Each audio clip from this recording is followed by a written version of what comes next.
प्रेमियों, सुधी श्रोताओं, संप्रति हम सब ऋग्वेद के प्रथम मंडल के 164वें सूक्त के 29वें मंत्र की व्याख्या में प्रवेश करने जा रहे हैं। यह मंत्र जगती नामक छंद में निबद्ध है। मंत्र दृष्टा ऋषि हैं दीर्घतमावचठ, देवता हैं विश्व देवा, और इस मंत्र का शीर्षक है गाय का अनुकरणीय वात्सल्य। अब संबंधित मंत्र का प्रथम पाठ हो जाए। ओम अयं सशिन्ते येन गौरभिवृता मिमाति मायुं ध्वसनावधिष्ठिता सा चित्तिभिर्नः हिचकारमर्त्यं विद्युद्भवन्ति प्रतिवव्रीमौहत। शब्दार्थ और भावार्थ आदि से परिचय प्राप्त करें तो इस मंत्र में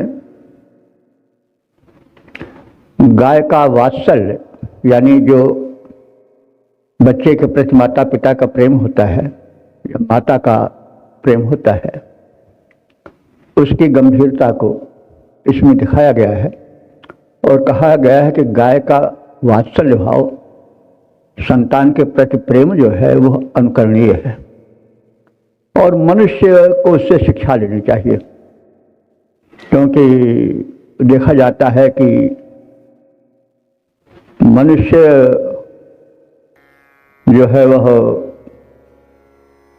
अगर पिता या माता किसी रूप में है तो वो संतान से चाहता ज़्यादा है और उसे जितना देता है उससे ज़्यादा चाहता है। माता तो कभी कभी पुत्र को ताड़ित भी कर देती है, लेकिन गौ ऐसा कभी नहीं करती और उसको चाटने दुलारने में वो जितनी दत्तचित रहती है उतना मनुष्य नहीं रहता है, आदि आदि बात। और मनुष्य वात्सल्य का मोल चाहता है, बच्चे को थोड़ा दे करके उससे ज़्यादा चाहता है। ये स्वार्थी मानव की प्रवृत्ति है। तो इस तरह से शिक्षा गाय के वात्सल्य से लेनी चाहिए कि दुलार दो लेकिन उसकी कीमत न चाहो। प्रायः देखा जाता है कि माताएं कहती मैंने तुम्हें यह किया वह किया और तुम्हारे साथ यह नहीं कर रहे हो शिकायतें शिकवा होते रहती है। ये सब गो में नहीं होता है। तो वो उसका प्रेम निस्वार्थ है, वो प्रेम के लिए है, प्रेम प्रदान के लिए है, आदान नहीं चाहता है गाय का प्रेम। तो इन्हीं सब भावों पर यह मंत्र आधारित है। अयम सह सिंते, अयम कौन है? यह है उसका वत्स बछड़ा।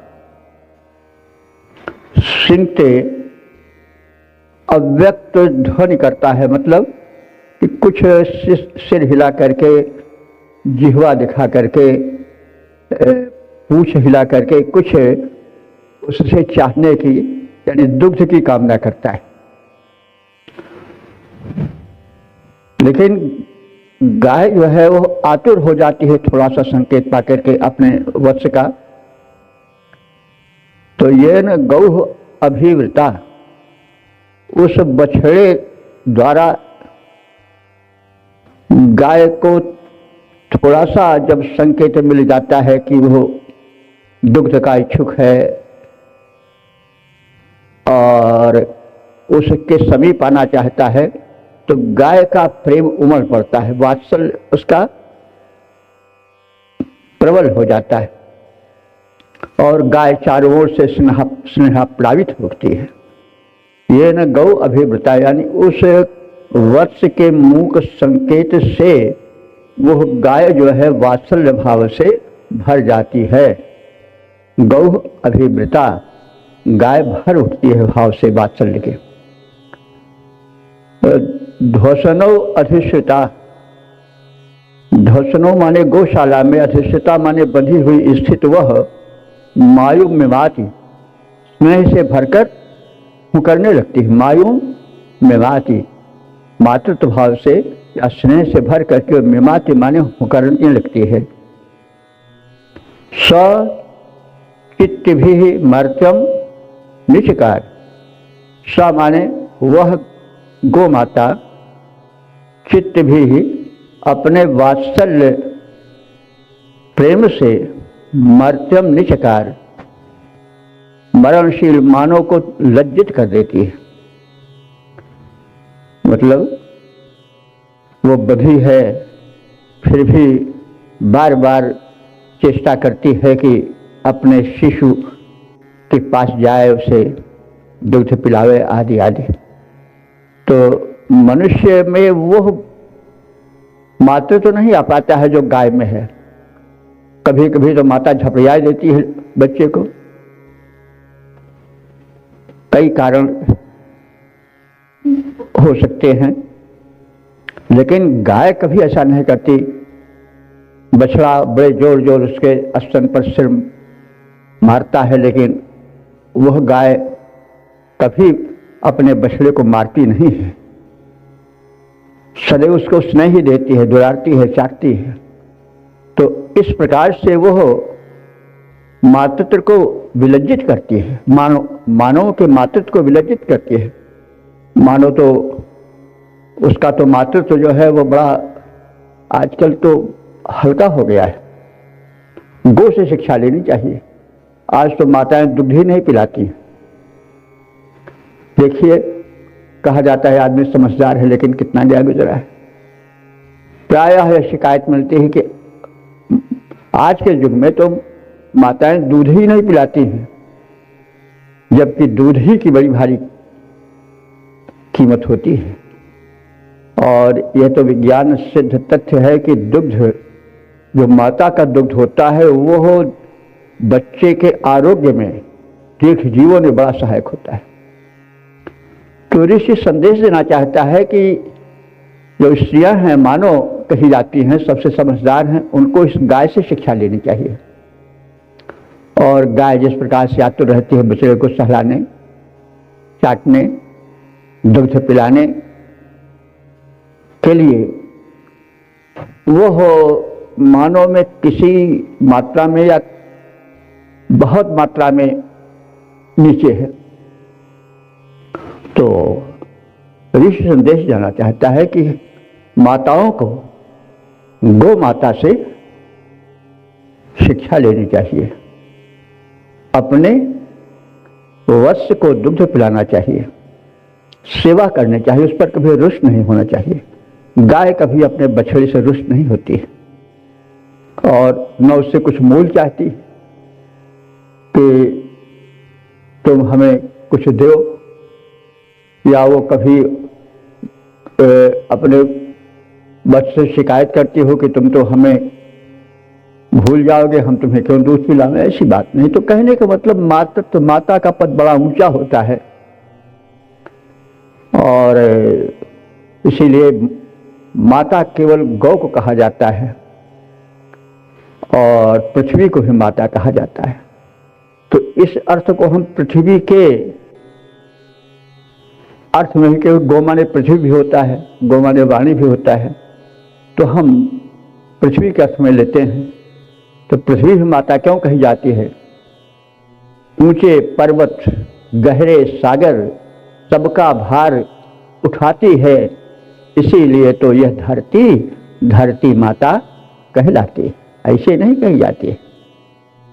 ऊंचे पर्वत, गहरे सागर, सबका भार उठाती है, इसीलिए तो यह धरती माता कहलाती है। मलमूत्र प्राण मात्र का पृथ्वी धारण करती है, कोई शिकायत नहीं करती। खुद खाद धरती सा है और काट कूट बदराए, कुटिल वचन साधु सहें और तो सहा न जाए। तो इस प्रकार से गौ का वात्सल्य सराहनीय है। मनुष्य का स्वार्थी वात्सल्य होता है, वो थोड़ा देकर ज्यादा चाहता है। तो ऋषि उदार हृदय का है, वो चाहता है कि मनुष्य जल जगत से भी शिक्षा ले, अपने को बहुत ऊंचा सब मानकर इतराए नहीं। तो वात्सल्य की शिक्षा मनुष्यों को गाय से लेनी चाहिए। गाय का गंभीर प्रेम कुछ प्रतिदान नहीं चाहता है। जहां हम इच्छा करने लगते हैं वहीं हम गिर जाते हैं, पतित हो जाते हैं। लेकिन गाय कभी प्रतिकार नहीं चाहता कि उसने इतना प्रेम दिया है तो उसे उसका बछड़ा प्रेम दे। इस नाप तौल से गाय प्रेम नहीं देती है। उसका प्रेम गंभीर होता है और निस्वार्थ होता है, वह अनुकरणीय है। और उसके लिए आगे ऋषि कह रहा है कि विद्युत भवंती प्रतिबभ्रिम अवहत, वह विद्युत की भांति प्रकाशित दिव्य वात्सल्य लुटाती है। विद्युत भवंती माने बिजली होती है, था जैसे बिजली बड़ी तेजी से आगे बढ़ती है, प्रकाशित होती है, वैसे गाय का जो वात्सल्य है वो बड़ा गंभीर होता है, तेजी से होता है, प्रकाशित होता है। तो इस प्रकार से वह अपने वात्सल्य को प्रकट करता है। मतलब गो जो है अपने वात्सल्य को प्रकट करती है। कैसे? जैसे बिजली, यानी बिजली बड़ी तेज होती है और बहुत प्रकाशित होती है, तो वो उसका जो वात्सल्य है वो प्रकाशित वात्सल्य है और विद्युत की भांति तीव्र है। तो इसको एक साथ देख लें। प्रवाह रूप में बछड़ा गाय के समीप अपने भाव की अभिव्यक्ति करता है। बछड़े की इस मूक अभिव्यक्ति से गाय स्नेह प्लावित हो जाती है और हुंकारने लगती है, आतुर होकर के अपने वात्सल्य को प्रकट करने लगती है। गौशाला में बंधी गाय यद्यपि बंधन में रहती है लेकिन फिर भी स्नेह से प्लावित होकर के भर करके हुंकारने लगती है, शब्द करने लगती है और अपने वात्सल्य भाव से मनुष्यों को लज्जित करती चलती है। विद्युत की भांति उद्दीप्त दिव्य वात्सल्य गौ माता का होता है। इसलिए गौ माता कहा जाए तो सर्वश्रेष्ठ माता है। उसका वात्सल्य बच्चे के प्रति प्रेम निस्वार्थ और बड़ा तीव्र होता है। मनुष्य उससे मनुष्यों को लज्जित होना चाहिए और उस प्रेम, गौ माता के प्रेम को अनुकरण करना चाहिए। अब इसका छंदोबद्ध रूप देख लें। गौ के पास वत्स करता है मूक प्रेम अभिव्यक्ति। गौ के पास वत्स करता है मूक प्रेम अभिव्यक्ति। जग जाती है गौ में उससे प्रबल वत्स अनुरक्ति। जो वात्सल्य गाय गौशाला में दिखलाती है, मानव की वात्सल्य भावना हल्की पड़ जाती है। मानव की वात्सल्य भावना हल्की पड़ जाती है। अब इसे हम चाहें तो वेदवाणी से भी जोड़ सकते हैं, धरती माता से भी जोड़ सकते हैं, क्योंकि गौ का अर्थ गौ माता तो होता ही है, धरती माता भी होता है और वेद माता भी, वेदवाणी भी माता ही है, जो अहेतुक कल्याण करती है, जो मानव मात्र के हित में लगी रहती है। जो वेदवाणी माता है वो भी, तो हम चाहें तो इस रूप में भी अर्थ कर सकते हैं। ओम ओम वेद प्रेमियों, सुधी श्रोताओं, संप्रति हम सब ऋग्वेद के प्रथम मंडल के 164वें सूक्त के 30वें मंत्र की व्याख्या में प्रवेश करने जा रहे हैं। यह मंत्र त्रिष्टुप नामक छंद में निबद्ध है। मंत्र दृष्टा ऋषि हैं, ये दीर्घतम औचित्य और देवता हैं विषय देवा।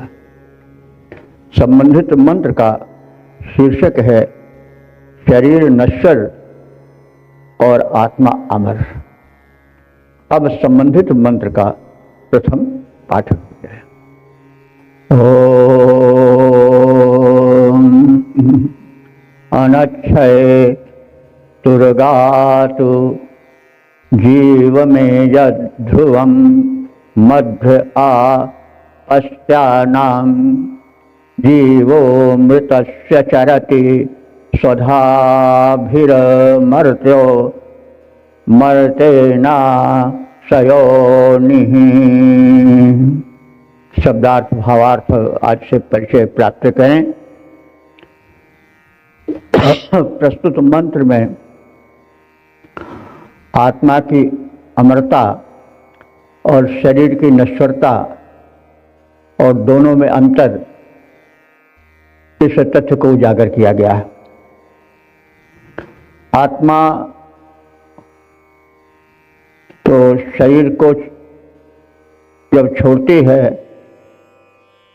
दूसरे में चली जाती है क्योंकि वो अमर है, लेकिन शरीर तो अमर नहीं है, वो तो परिवर्तनशील है। उसमें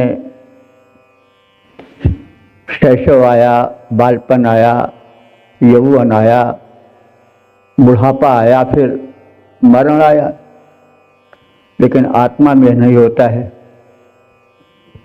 शरीर पंच तत्व से बना है और मरणोपरांत पांचों तत्वों में मिल जाता है, उसका कहीं नामो निशान नहीं रह जाता है। लेकिन जीवात्मा इसके विपरीत अपने स्वरूप में स्थित रहती है, यानी जीवात्मा बनी रहती है और विचरण किया करती है एक शरीर से दूसरे शरीर में, जबकि वह शरीर एक शरीर से दूसरे शरीर में नहीं जा सकता। यही अंतर है। वो अलग, जैसे पंचों तत्वों से बना वैसे पंचों तत्व मिल जाता है, वह शरीर फिर उसी रूप में शरीर रूप में नहीं जा सकता है। जबकि आत्मा जो है वह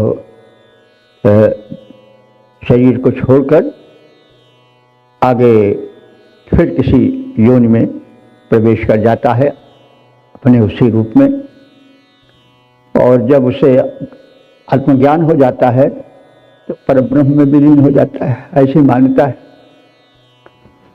तो अब हम मंत्र के शब्दार्थ को जानें।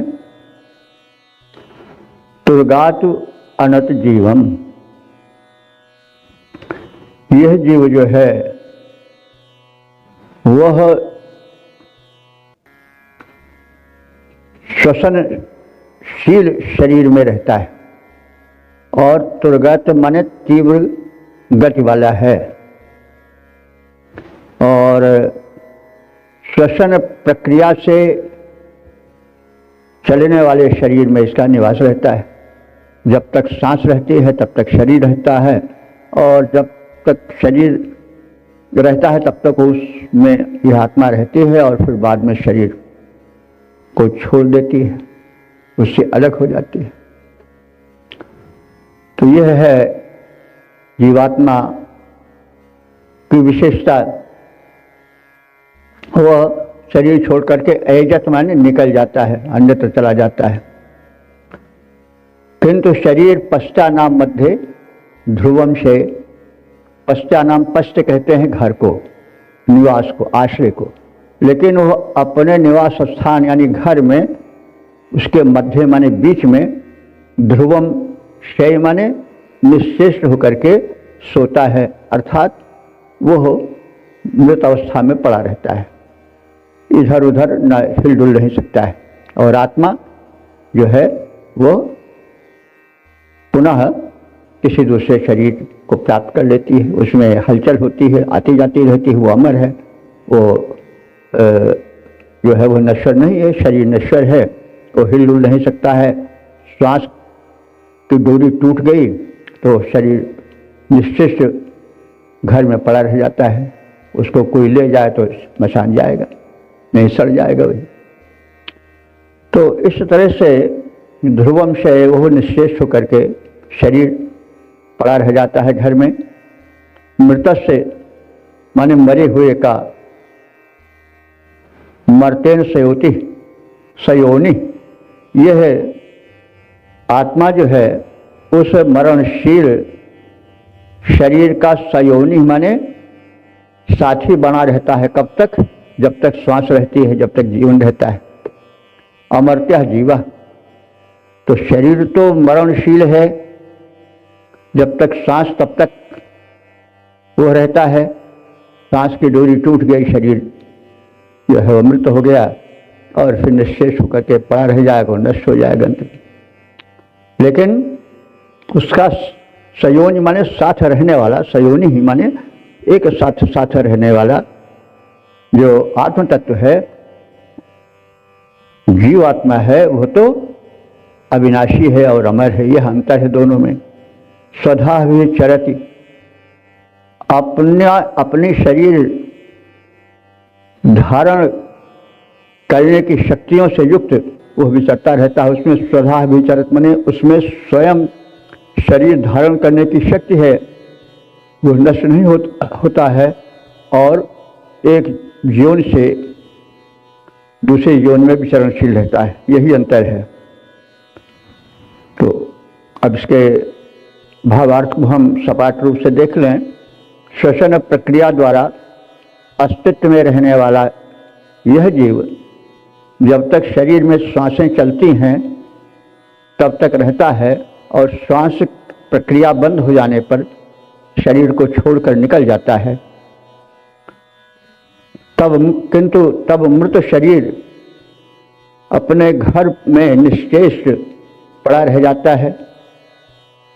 मरण धर्मी शरीरों में रहने वाला यह आत्मा अविनाशी है और उससे संबंधित शरीर जो है वो विनाशशील है, नश्वर है, आत्मा अनश्वर है। यही दोनों में अंतर है। अतएव अजर अमर अविनाशी आत्मा शरीर धारण करने की शक्ति से युक्त होकर सर्वत्र निर्वाध विचरण करता है। आत्मा विचरणशील है, एक यौन से दूसरे यौन में, एक शरीर से दूसरे शरीर में जाता रहता है। लेकिन जो शरीर है वो तो बस श्वास रुकी, वो भी रुक गया और निश्चेष होकर के पड़ा रह जाएगा और फिर अंत में नष्ट हो जाएगा। वो कहीं किसी दूसरी जगह नहीं, वो आत्मा की तरह विचरण नहीं कर पाएगा। तो यही अंतर है शरीर में और उसमें रहने वाले आत्मा में अंतर बताया गया है। अब हम इसके पद रूपांतरण पर ध्यान दें। श्वसन प्रक्रिया द्वारा आत्मा निज अस्तित्व जताता। श्वसन प्रक्रिया द्वारा आत्मा निज अस्तित्व जताता। बाहर जाते ही घर में निश्चेष देह रह जाता। बाहर जाते ही आत्मा के घर में निश्चेष देह रह जाता।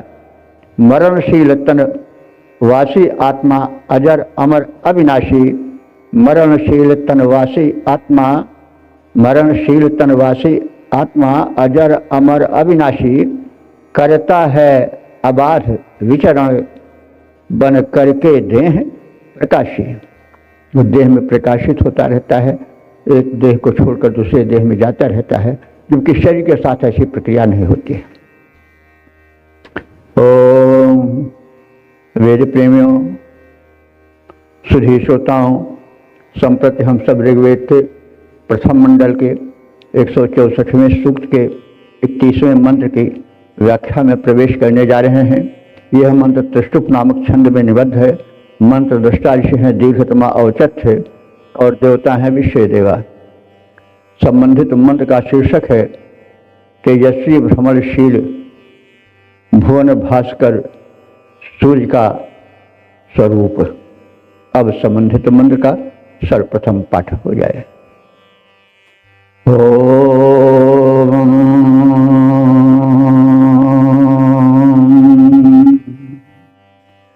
अपश्यम गोपामणिपद्यमानुमा च पराच पथिभिश्चरन्तं स सद्धृचिः स विशुचिर्वसान आवरीवर्ति भुवनेश्वन्तः। शब्दार्थ भावार्थ से परिचित हूँ। इस मंत्र में भुवन भास्कर रवि के पोषक तेज का वर्णन है और सूर्य के बलिदानी स्वरूप का वर्णन है। सूर्य जलता है और चलता है तो अपने लिए नहीं। सूरज तो जलता रहे हजारों की रोशनी के लिए, हजारों की जिंदगी के लिए। वो प्रकाश का पुंज है, लेकिन उसका प्रकाश केवल उसी के लिए नहीं, संपूर्ण सृष्टि के लिए, भुवन त्रिभुवन के लिए है। तो वो एक अपने में उदाहरण है। मानव को उससे शिक्षा लेनी चाहिए। मनुष्य केवल अपने लिए जलता है। वो चाहता है कि उसका प्रकाश, उसके अनुदान, उसकी समृद्धि दूसरे तक न जाने पावे, केवल उसी तक सीमित रहे। लेकिन सूर्य ऐसा नहीं है। वो अपने प्रकाश को, अपनी रोशनी को, अपने गुण को, दृष्टि आदि लाने वाले को, ऋतु परिवर्तन को, सबको वो प्राणी मात्र के कल्याण के लिए करता है। तो सूर्य का जीवन अनुकरणीय है और ऋषि सूर्य जैसा बनने की शिक्षा देता है। सूर्य जलता है तो दूसरों को जलाने के लिए नहीं जलता है, दूसरे को प्रकाश देने के लिए। और वह जो है वो निराधार लटका रहता है आकाश में और अपने लिए किसी आधार की कामना किसी से नहीं करता है। इसका मतलब है स्वावलंबी जीवन बिताना चाहिए मनुष्य को। मनुष्य को किसी के आधार की अपेक्षा नहीं करनी चाहिए। जैसे सूर्य इतना सब होते हुए भी निराधार टिका है आकाश में, वो कहीं कामना नहीं करता उसको कोई सहारा दे। ऐसे ही मनुष्य का जीवन होना चाहिए। ऋषि का यह संदेश है। अब शब्दार्थ आदि में प्रवेश करें। सूर्य, यह सूर्य जो है वह अनिपद्यमानम, कभी गिरता नहीं है, निराधार अपने बलबूते पर आकाश में चलता रहता है। पथभि चलंतम, और गगन पथ में विचरण करता रहता है। और अपने रास्ते पर तो चलता ही है, अपने परिभ्रमण कक्षा में, लेकिन वह पास के और दूर के मार्गों को भी प्रकाशित करता चलता है। गोपाम, वो रक्षण करने वाला है। प्रकाश देकर, उष्णता देकर, वृक्ष का कारण बनकर वह गोपाम माने रक्षक बना हुआ दिखाई देता है। अपश्यम, इस स्वरूप को मुझे ऋषि ने देखा है। वो चारों ओर सहसधृची, सह माने वह सूर्य, सधृची माने साथ साथ चलने वाले। उसके साथ कौन चलता है? उसका प्रकाश चलता है, उसकी ऊष्मा चलती है, उसके गुण चलते हैं। तो सहसधृची, वो अपने साथ चलने वाले अपने प्रकाश को सह विशुचि वसाना, वो चारों ओर फैलाने वाला बनता है। यानी वह सह विशुचि माने चारों तरफ, वसाना माने अपने प्रकाश को बसाता चलता है। भुवनेश अंतः, भुवनेश माने सारे भुवनों के अंतर्गत वह विराजमान अपने प्रकाश को बिखेरता रहता है, अपने अनुदानों को लुटाता रहता है। भुवनेश्वरता, संपूर्ण भुवनों में। तो इस प्रकार से मैं ऐसे सूर्य देव का दर्शन करता हूँ जो निराधार अंतरिक्ष से कभी गिरते नहीं हैं। निकटस्थ और दूरस्थ मार्गों से वे निरंतर गतिमान रहते हैं और सभी को प्रकाशित करते हैं। वे वृष्टि, प्रकाश और पोषण तत्वों को देने वाले प्राणी मात्र के रक्षक हैं। सर्वत्र गामिनी और सहगामिनी किरण माला के तेज से वे विभूषित रहते हैं और समस्त भुवनों में आते जाते रहते हैं अपने प्रकाश के द्वारा। और इस प्रकार से अपने प्रकाश से वे अपने अनुदानों से वे संपूर्ण भुवनों को भरते रहते हैं। वो जलते रहते हैं तो दूसरों के लिए जलते हैं और दूसरों को प्रकाश देने के लिए, दूसरों को हित करने के लिए वो फैले हुए हैं, व्यापक हैं। सूर्य ही की महिमा वेद में है और अगर वेद को पढ़ा जाए तो सब पता चलेगा कि जितने तत्व हैं वो सब सूर्य से संबंधित हैं। सूर्य सर्वाधिक लोगों के कल्याण करने वाले हैं और अंत में कभी प्रसंग आएगा तो हम बताएंगे कि जो विष्णु है, जो सर्वमान्य हम लोगों के सनातन धर्मियों के देवता माने जाते हैं, वे अंत में सूर्य के ही विकसित रूप हैं। विष्णु माने होता है व्यापक, तो सूर्य सर्वव्यापक हैं। तो इस प्रकार से विष्णु की, सूर्य की व्यापकता ही विष्णु रूप बनकर प्रकट हुई है। इसका हम कभी समय आएगा तो विस्तार से सकारण, मतलब उसका कारण बतलाते हुए उसकी व्याख्या करेंगे। तो अब हम इसके छंदोबद्ध रूप पर दृष्टि डाल दें। मैं उस समर्थ त्रिभुवन गामी रवि का दर्शन करने वाला, मैं उस समर्थ त्रिभुवन गामी रवि का दर्शन करने वाला, जो निराधार नभ में चलता पर कभी नहीं गिरने वाला। वे जग रक्षक दूरस्थ और निकटस्थ पथों से जाते हैं, वे जग रक्षक दूरस्थ और निकटस्थ पथों से जाते हैं। वे वृष्टि, प्रकाश और रक्षण से जीवन पुष्ट बनाते हैं। किरणों की मालाएं पहने, किरणों की मालाएं पहने जग मग कर आते जाते हैं। किरणों की मालाएं पहने जगमग कर आते जाते हैं। निज परम तेज से भूषित हो वे त्रिभुवन को चमकाते हैं। निज परम तेज से भूषित हो वे त्रिभुवन को चमकाते हैं। सूर्य परोपकारी, व्यापक और परहित में जलने वाला है। सबसे बड़ा उदाहरण है, सबसे बड़ा देव है सूर्य। ओम वेद प्रेमियों, सुधी श्रोताओं, संप्रति हम सब ऋग्वेद के प्रथम मंडल के 164वें सूक्त के 32वें मंत्र की व्याख्या में प्रवेश करने जा रहे हैं। यह मंत्र त्रिशुप नामक छंद में निबद्ध है। मंत्र दृष्टारिष हैं दीर्घतमा और चथ्य और देवता है विश्व देवा। इस मंत्र का शीर्षक है आत्म तत्व, एक अनुसुलझी पहेली। आत्म तत्व एक अनुसुलझी पहेली। अब इस भाव को भरे हुए मंत्र का सर्वप्रथम पाठ हो जाए। ओम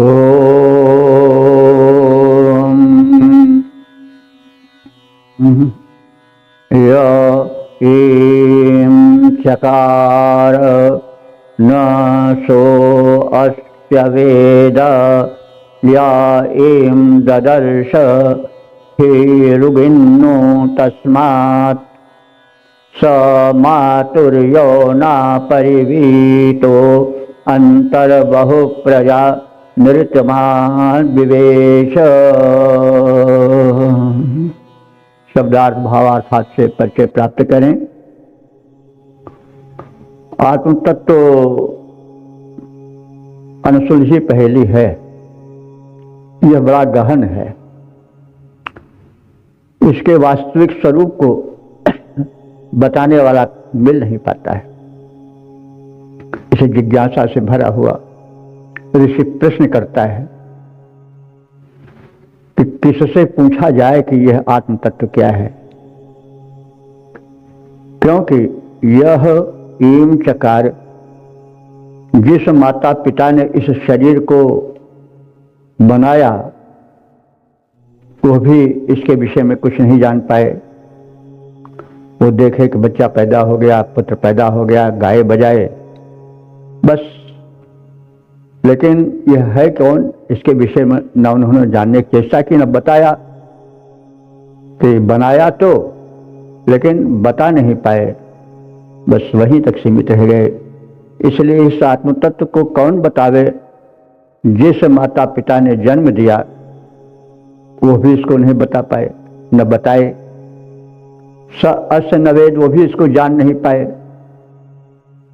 यम एम ददर्श, और जिस परम शक्ति परमात्मा ने इसको देखा, जिसका अंश है, वह तो जो है वो अप्रकट है, अदृश्य है। तो तस्मात फेरुक इत नु, उससे यह वह तो छिपा पड़ा है, वो भी नहीं बता सका, उससे भी नहीं ज्ञान हो सका कि आत्म तत्व जिसके विषय में बहुत कुछ कहा गया है वो क्या है, कहाँ है। समातु यौना अंतः परिमिता, तो वह जीव तत्व या वो आत्म तत्व क्या है? यह है माता के गर्भ में चारों ओर से बंधा हुआ, परिवेष्टित, भी स्वयं भी नहीं जान पाया, और यह आत्म तत्व अपरिचित रहा। न माता पिता बता पाए, वो जो बता सकता है परमात्मा, वो तो पता नहीं कहाँ छिपा पड़ा है, उससे कैसे पूछा जाए। माता के गर्भ में पड़ा हुआ यह जीव चारों ओर से घिरा हुआ गर्भाशय में, वो स्वयं भी नहीं जान पाया। बहु प्रजा निरतिम आविवेश, बहु प्रजा हमारे बहुत संतानों को निरतिम वो प्रकट करता हुआ, यानी बहुत संतानों को जन्म देता हुआ, वो अंत में फिर निरतिम आविवेश, बहु प्रजा यानी बहुत संतानों वाला वह जीव अंत में निरतिम आविवेश, निरतिम माने मृत्यु में प्रवेश कर जाता है। तो इस प्रकार से यह आत्म तत्व की पहेली अनसुलझी ही पड़ी रह जाती है। तो जिस पुरुष ने गर्भाधान किया और आत्मा के निवास हेतु इस शरीर के बनने का कारण बना, वह भी आत्मा के भेद को नहीं जानता। यानी जन्म देने वाला, जन्म रहने वाली माता और गर्भ धारण का कारण बनने वाला पिता भी नहीं जान पाता है, न उसने बताया। जिस परम तत्व परमात्मा ने इस आत्मा को देखा है, जो सर्वद्रष्टा है, सर्वज्ञ है, वो पता नहीं कहाँ छिपा पड़ा है, वो भी नहीं बताने की स्थिति में आ पाया। आत्मा जीवात्मा बनकर माता के गर्भ में परिवेशित पड़ा रहता है, वहां भी उसे ज्ञान नहीं हो पाता कि मैं कौन हूं, कहां से आया हूं और कहां जाऊंगा। शरीरी होकर शरीर के माध्यम बहुत सी संतानें उत्पन्न करके वह जन्म लेने वाला पुरुष बाल बच्चे परिवार बढ़ा करके फिर कहीं चला जाता है। शून्य से उत्पन्न हुआ शरीर फिर शून्य में चला जाता है, क्योंकि जीव शरीर जो है वो तो पहले भी नहीं दृश्यमान था और कुछ वर्षों के बाद फिर अदृश्य हो जाएगा। तो वो शून्य से शरीर आता है, यानी अनदेखे स्थान से, और फिर अनदेखे स्थान में फिर कहीं लुप्त हो जाता है। तो मध्य में थोड़े समय के लिए शरीर दिखाई पड़ता है। तो इस प्रकार से शरीर धारण करता कराता हुआ यह शरीर और उसमें बसने वाला जीवात्मा उस परम रहस्य आत्मा के स्वरूप से उसके परिज्ञान से वंचित पड़ा रह जाता है। यह दुर्भाग्य है, यह मनुष्य के लिए, जिज्ञासु के लिए एक समस्या ही बनकर पड़ा रह जाता है। तो अब इसके पद रूपांतरण पर दृष्टि डाल लें। जो गर्भाधान करे वह भी आत्मा को जान न पाता है। स्रष्टा अदृश्य, इसलिए भेद यह अनसुलझा रह जाता है। स्रष्टा परमात्मा अदृश्य, इसलिए भेद यह अनसुलझा रह जाता है। आत्मा जीवात्मा बना जठर में जननी के जब आता है, पैदा होता है, संतानवान बन मर अंत में अदृश्य स्वयं हो जाता है। ओम